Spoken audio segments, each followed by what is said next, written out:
Vamos resolver um exercício aqui para clarear um pouco as ideias aí. Vamos lá. Desejo utilizar um espelho esférico côncavo de raiz de curvatura de 20 centímetros como forno solar para aquecer uma chaleira de água. Em que posição deve ser colocada a chaleira para que haja aquecimento? Então, pessoal, a ideia é o seguinte: espelho côncavo, a ideia é que a gente encontre o foco, tá, desse espelho côncavo. Por quê? Segundo a gente pode fazer, imaginemos que o Sol, que de amarelinho, bonitinho, o Sol, tá? Ele está brilhando e os raios solares dele vai atingir a Terra. A Terra é pequena em relação ao Sol, ok? Então, se a gente considerar que eu tenho um espelho côncavo sobre a superfície terrestre, e aí vamos tentar fazer um espelho côncavo aqui, tá bem feio mesmo esse espelho côncavo. Então vamos dizer o seguinte, que esse espelho côncavo aqui, tá? Ele está num local da superfície terrestre e, por energia do destino, como a Terra é pequena, a gente considera que todos os raios solares ou raios de luz que chegam sobre a Terra, esses que são paralelos. Então imagina que tu tem o eixo aqui, o eixo central desse espelho, aqui está o vértice, tá? Aqui está o centro de curvatura dele, que é a distância do centro de curvatura até o vértice, vale 20 centímetros, tá? E todos os raios estão chegando na paralela. Por que a gente estava interessado em encontrar o foco desse espelho?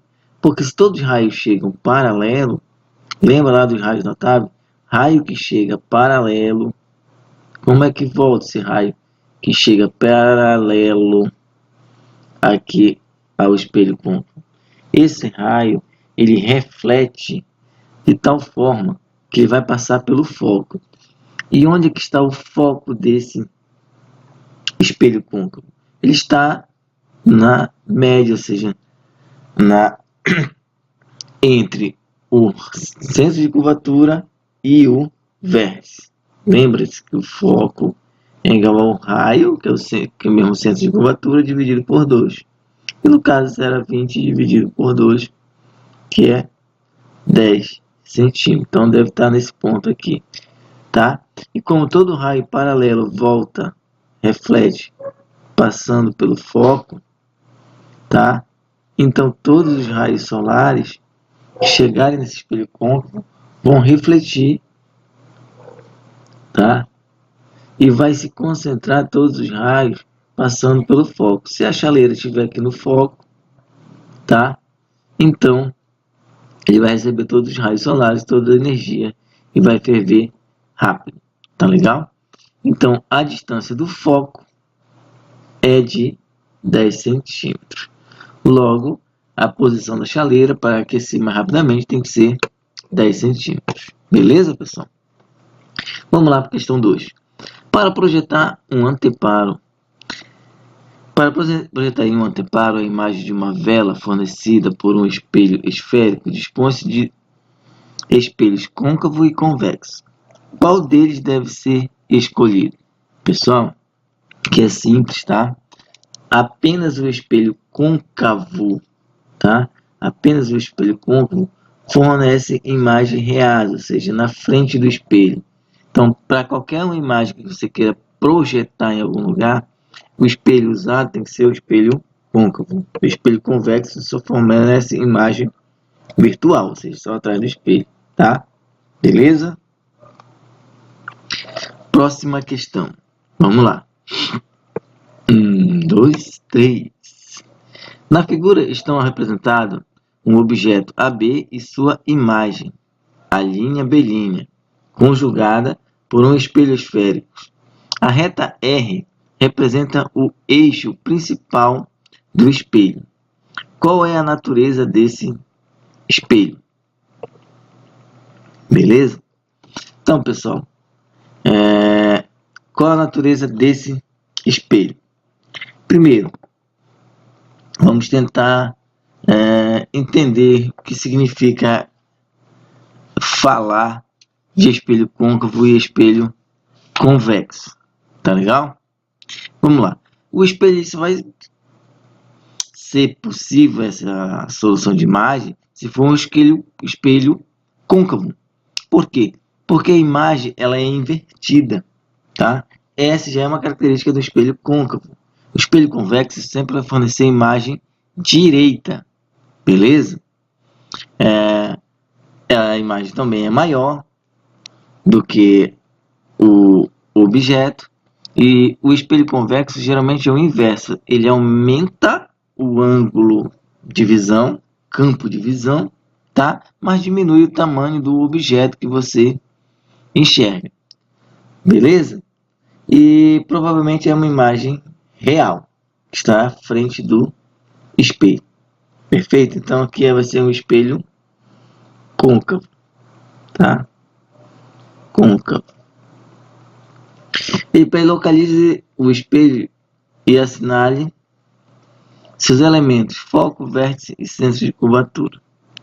Bom, para isso a gente tem que fazer o desenho, né? E vamos ver, ó. Geralmente o que acontece? Vamos fazer o desenho inverso, não do objeto batendo no espelho para formar a imagem. Como já tem a imagem formada, vamos fazer da imagem passando pelo objeto, tá? Eu sei que o raio refletido, tá? Tem que passar cruzamento do raio refletido para formar a imagem. Então vamos fazer um raio refletido que a gente já sabe o caminho dele, né? Vai passar pela ponta desse indivíduo aqui, ó, e pela ponta da seta lá de cima, beleza? Esse tipo de raio aqui, eu vou colocar aqui, vocês vão já saber qual é o meu centro de curvatura, né? Centro de curvatura, o raio incidente, tá? Passando pelo centro de curvatura, ele vai ter um raio refletido que vai voltar também passando pelo centro de curvatura, que eu vou representar de verde, um raio refletido. Então aqui eu já tenho, beleza? Qual vai ser nosso outro tipo de raio refletido? Eu posso fazer um que atinja o vértice, tá legal? Então vai passar por aqui, ó. E só que esse raio aqui vai passar e vai bater no vértice do espelho. O ângulo de reflexão dele aqui, ó, em relação ao eixo principal, vou colocar um ângulo alfa, ele tem que ser igual ao raio que vai passar pela ponta dessa seta aqui e vai atingir também o vértice do espelho aqui, ó, que é nosso vértice do espelho. E aí a gente vai fechar aqui nosso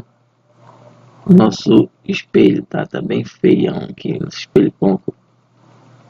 E aqui é nosso símbolo aqui para dizer que o espelhado é para dentro. Então eu tenho raio incidente. Um raio incidente que invertiu no vértice, ele forma o mesmo ângulo alfa quando reflete, tá? E um raio que passa pelo centro de curvatura, reflete voltando pelo centro de curvatura. Beleza? O centro de curvatura a gente já localizou, beleza? O vértice também a gente localizou e o foco fica entre o vértice e o centro de curvatura. Como ele não pediu valores, pediu só para localizar os pontos, tá aí a nossa resolução. Isso aí. Se quiser colocar, pode colocar, né? Que o tipo centro de curvatura é igual a 2 vezes o foco. Mas aí não pediu para colocar esses valores. Perfeito?